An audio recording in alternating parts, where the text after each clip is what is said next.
Okay, so one of the literature reviews that I was able to find, or one of the scholarly journals that I was able to find, is entitled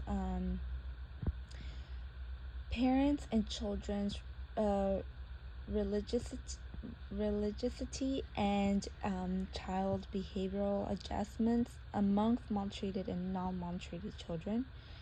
Um, So, research data was collected from 170 maltreated children and 159 non maltreated children, all from low income families, and the mean age of the children was 10 years old. Um, Evidence showed that the non maltreatment children of the parents who had a frequent church attendance and high faith had lower levels of internalizing symptoms characteristics of a medical condition. So, if the parents were constantly going to church and they were more religious, or their faith was greater than the other families, um, their children tended to be less maltreated, and again they had lower levels of internalizing symptoms.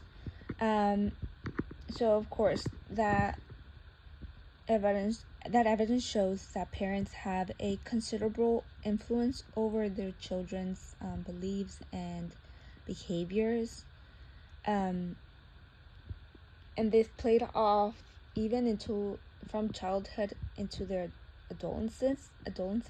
So um, children who were mostly involved with church, with religion, tended to be more involved in church and religious as they got older. Um,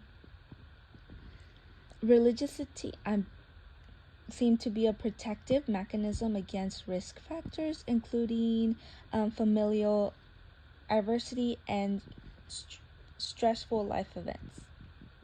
And then this literature review threw in another study from 1982.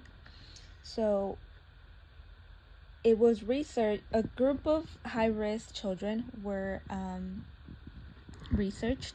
They were all born into poor and troubled homes or families.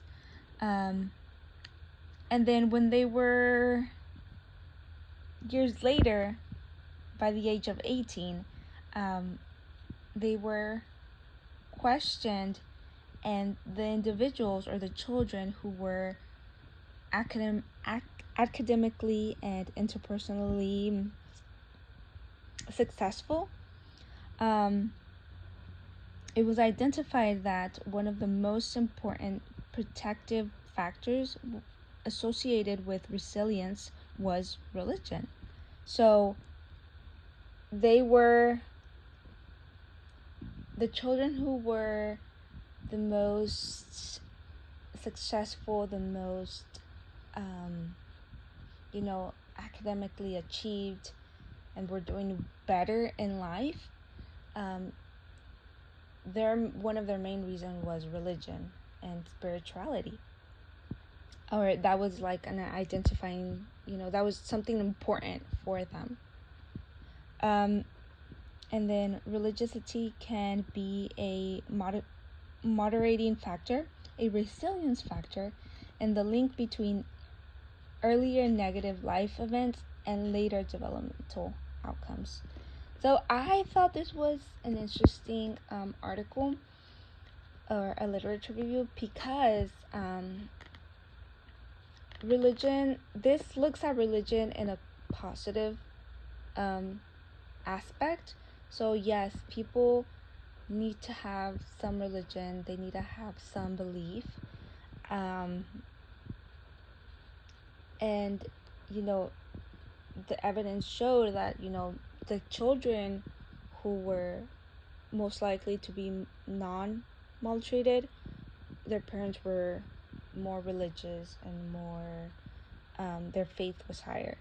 So I just thought that was interesting because it painted religion in a really good way. And, especially religion can be viewed as a strength for a lot of people. So, yeah.